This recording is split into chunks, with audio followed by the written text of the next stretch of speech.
आप सोच रहे होंगे कि मैं क्या कर रहा हूं। मैं युद्ध की तैयारी कर रहा हूं। वही युद्ध जो ज्वालामुखी की भांति कभी भी फट सकता है। युद्ध वही जीतता है जो युद्ध में व्यतीत होने वाले समय से अधिक समय युद्ध की तैयारी में लगाए। जो योद्धा अभ्यास क्षेत्र में जितना अधिक समय देगा, रणभूमि में उतना ही कम रक्त बहेगा। एक सामान्य लौ और तीखी तलवार में अंतर यही है कि एक तीखी तलवार को कड़ी अग्नि परीक्षा से होकर जाना पड़ता है। लौहकार की मार खानी पड़ती है। एक तलवार जितनी पीड़ा सहेगी, उसका वार उतना ही प्रबल होता है। इसलिए पीड़ा से घबराए नहीं, उसका सामना करें, उसका अभ्यास करें, क्योंकि यही अभ्यास जीवन के युद्ध में आपको विजयश्री बनाता है। पक्षपात ना हो, इसलिए मैंने अपनी शक्ति को 2 भागों में विभाजित किया है। परंतु क्या है ना वासुदेव, मुझे संदेह है कि आपकी ये सेना मेरा आदेश नहीं मानेगी। अवश्य मानेगी।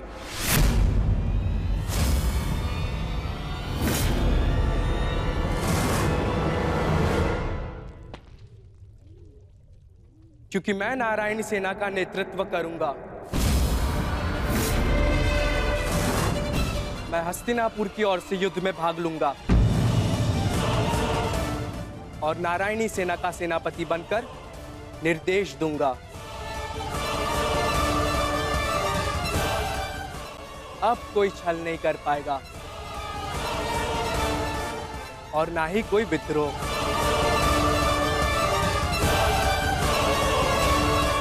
अब तो आपके मन में कोई संदेह नहीं है ना स्वसुर श्री?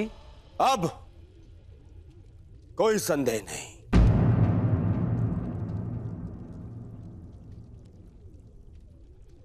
ये विभाजन मुझे स्वीकार है।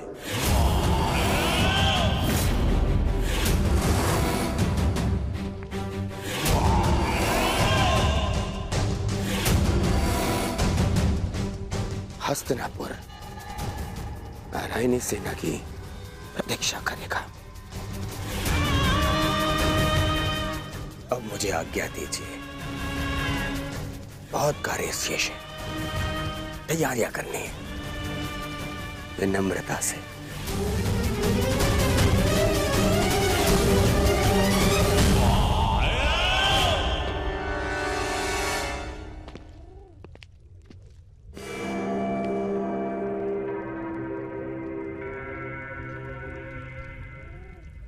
तुमने ऐसा क्यों किया पार्थ? मेरे समर्थन के लिए इतना बड़ा त्याग? मुझे ऐसा कुछ नहीं चाहिए माता जो मुझे आपसे दूर करे। ऐसी नारायणी सेना से क्या लाभ जिसमें नारायण ही ना हो? ये धर्म युद्ध है माता, और धर्म वहीं खड़ा होगा जहां आप होंगे। और धर्म की विजय कोई भी सेना नहीं रोक सकती। आप सदैव हमारे मार्गदर्शक रहे हैं। मुझे विश्वास है कि आप विजय का मार्ग अवश्य दिखाएंगे। मैं प्रतीक्षा करूंगा। मुझे ऐसा सुनकर अति प्रसन्नता हुई अर्जुन। लंबी यात्रा से आए, बहुत थक गए हो। जाकर विश्राम कर लो, कुछ प्रहर बाद चले जा। प्रणिपात।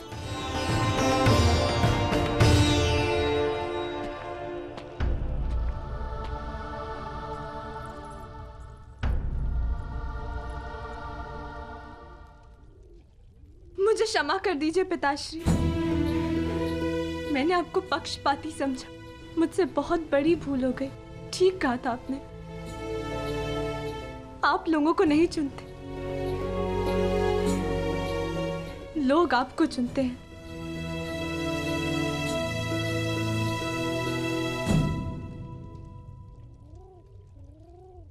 हमारा भविष्य हमारे चुनावों का ही परिणाम होता है पुत्री। जीवन में किस मोड़ पर हम क्या निर्णय चुनते हैं, उससे सिद्ध होता है कि हमें हमारा लक्ष्य मिलेगा या नहीं। परंतु क्या होगा पिताश्री? मैं ऐसा क्या करूं जिससे मेरे पति और मेरे पिता सुरक्षित रहे? कर्म करो लक्ष्मण, फल की चिंता ना करो। तुम्हारे पिता और सांब को उनके कर्मों का फल मिलेगा और अर्जुन को अपने कर्मों का।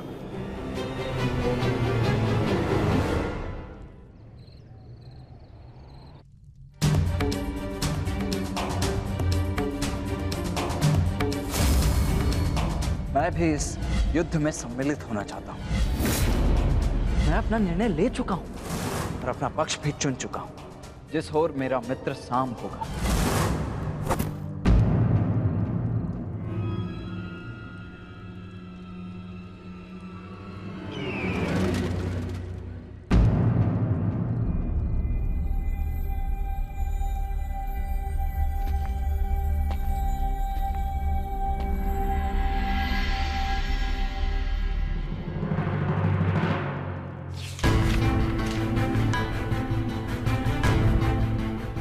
अंगराज, युवराज दुर्योधन द्वारका से हस्तिनापुर लौट रहे हैं और सूचना ये है कि नारायणी सेना दुर्योधन के पक्ष में आ गई है और कृष्ण अर्जुन के पक्ष में है।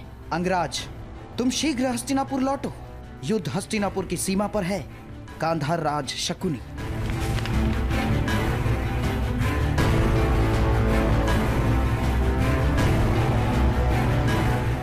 तुमने कैसी मूर्खता कर दी मित्र, कैसी मूर्खता कर दी तुमने।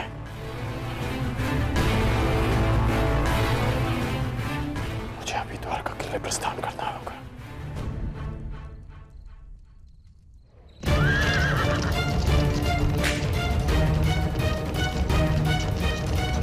पिताश्री!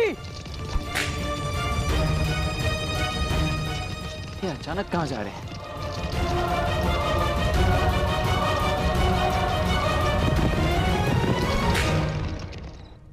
मां?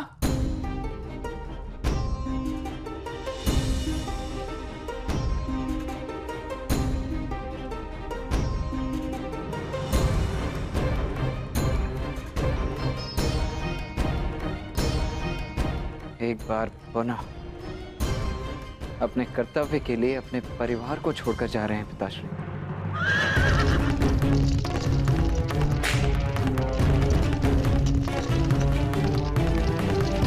विश्वास नहीं होता, अर्जुन इतना बड़ा मूर्ख है। इतनी सरलता से मुझे नारायणी सेना दे दी। हाँ?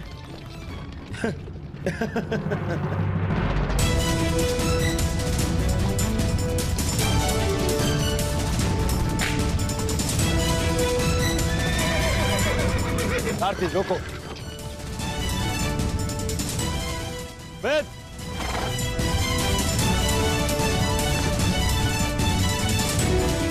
अच्छा हुआ तो मुझे यही मिल गए। मैं सोच ही रहा था कि सबसे पहले ये शुभ समाचार मैं तुम्हें ही दूं। जानते हो मैंने क्या किया है?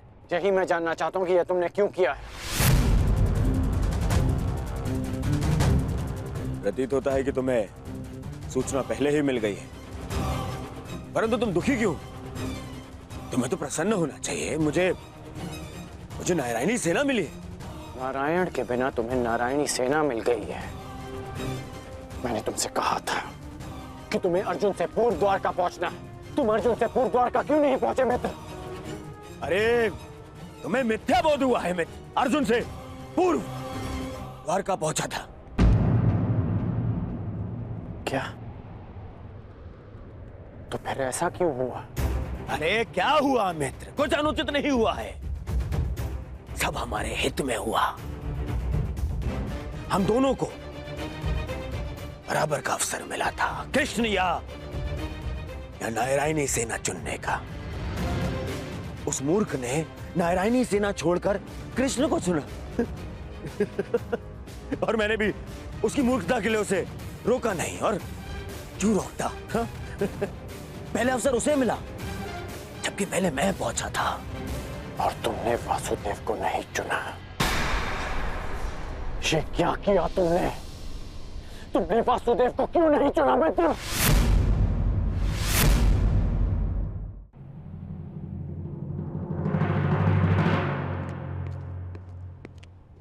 उस पाखंडी कृष्णा को ये उपहार दे देना।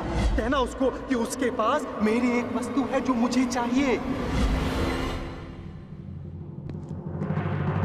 तुम्हें चिंता करने की कोई आवश्यकता नहीं है मित्र। अब हमारा सामना कोई नहीं कर सकता है। हमारे पास संसार की सबसे बड़ी और सबसे ताकतवर सेना है, नारायणी सेना, जो आज तक कभी पराजित नहीं हुई। और तुम्हें लगता है कि मैंने कृष्ण को ना चुनकर कुछ अनुचित किया है? वो कृष्ण जो इस युद्ध में शस्त्र भी नहीं उठाएगा। मित्र, तुम जानते हो कि नारायणी सेना आज तक अपराजित क्यों रही है? वो अपराजित रही है केवल वासुदेव के कारण। और आज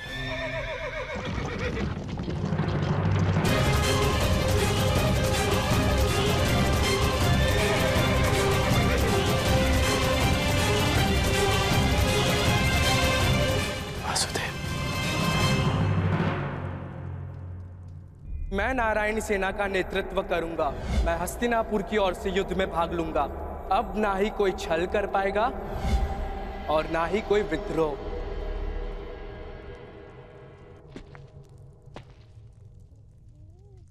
प्रणिपात माता। पार्थ, क्या हुआ पार्थ? कुछ भूल गए थे? हाँ माता, मैं आपको बताना भूल गया था कि द्वारका पहुंचने में मुझे विलंब हुआ था, क्योंकि मार्ग में मेरा एक विचित्र घटना से सामना हुआ। तुम्हारे कहने का तात्पर्य यह है कि तुम्हारा सामना किसी विचित्र मनुष्य से हुआ, है ना पार्थ?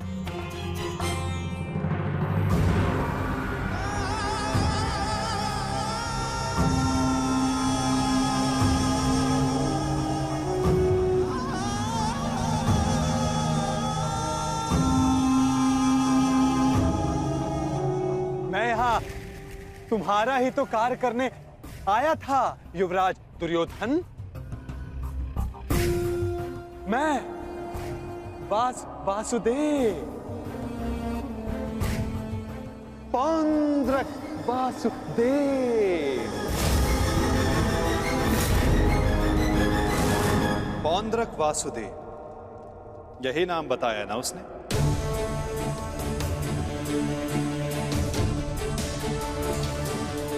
जिसने मेरी भांति वेशभूषा भी धारण कर रखी थी, है ना? हाँ, आप जानते हैं मैं भी कैसा प्रश्न पूछ रहा हूं। भला आपसे क्या छिपा है? परंतु मेरी समझ में यह नहीं आता कि वो पाखंडी आपके रूप में प्रस्तुत होकर सबको भ्रमित कर रहा है और आप शांति की आशा में कभी कभी शांत बैठना भी पड़ता है पार्थ।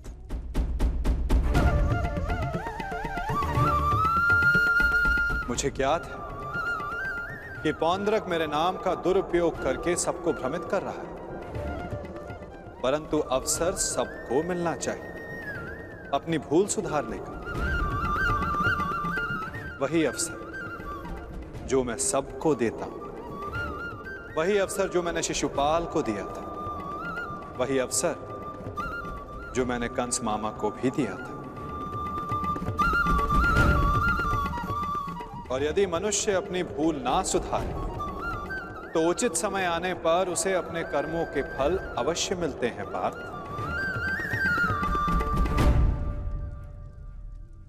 अब तुम मुझे पौंड्रक का संदेश सौंप सकते हो पार्थ।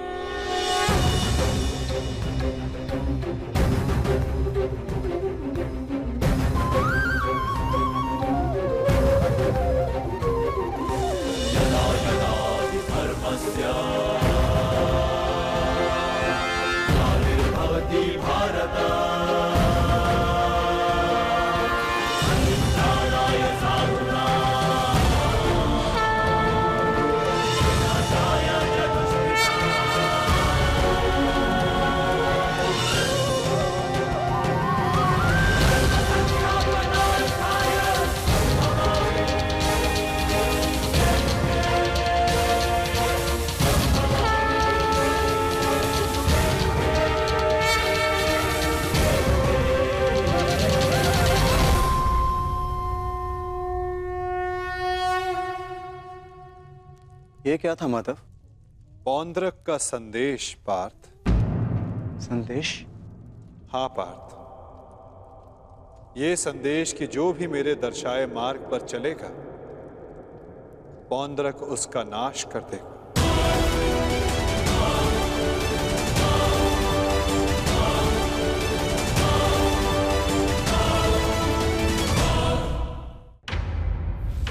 ये वासुदेव नहीं है। कौन है ये मित्र? हमारे मित्र का मित्र है ये पौंद्रक। पौंद्रक वासुदेव। इन्हीं की सहायता से मैं अर्जुन से पूर्व द्वारका पहुंचा और नारायणी सेना को अपने पक्ष में कर पाया। इसका श्रेय मामाश्री की तीव्र बुद्धि को जाता है मित्र। उन्हीं ने पौंद्रिक को संदेश भेजा कि वो अर्जुन के मार्ग में बाधा उत्पन्न करे। इन्होंने अर्जुन को रोका और उसी कारणवश मैं अर्जुन से पूर्व द्वारका पहुंच पाया। अर्जुन को मार्ग से भटकाने का पूरा प्रबंध कर दिया है मैंने। तो तुमने फिर से छल किया।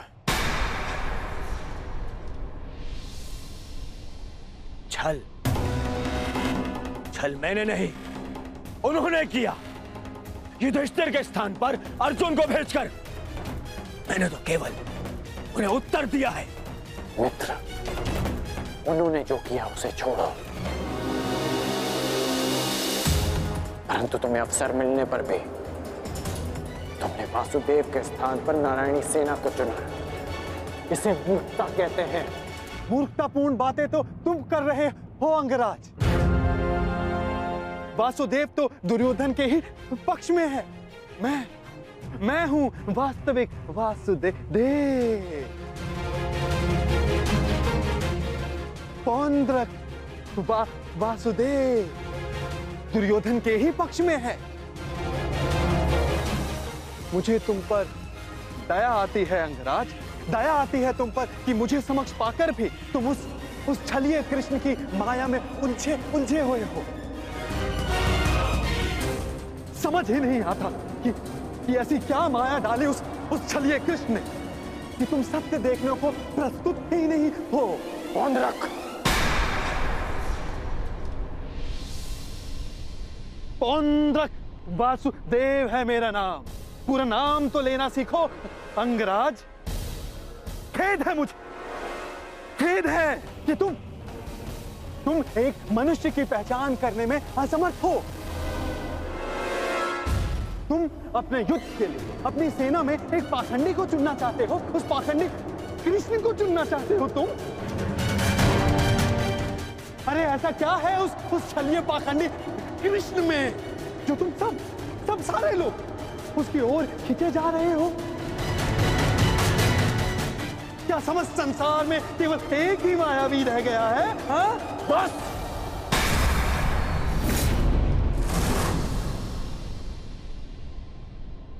बस तुम करो मित्र, बस। मुझे कृष्ण की वो विशाल सेना चाहिए थी जो मुझे मिल गई। वैसे भी वो निहत्था निशस्त्र कृष्ण मेरे किस काम का है? हाँ? सत्य कहा दुर्योधन, सत्य कहा। वो छलिया कृष्ण किसी काम का नहीं। देखना तुम ही जीतोगे ये युद्ध, क्योंकि तुम्हारे पास केवल नारायणी सेना नहीं, स्वयं वास्तविक नारायण, वास्तविक वासुदेव, पौंद्रक वासुदेव।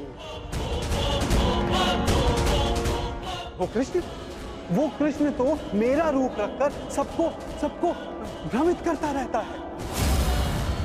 बैरूपिया मात्र है वो तो। उस कृष्ण का तो इस संसार से मैं... अब एक और शब्द वासुदेव के विरुद्ध मत कहना।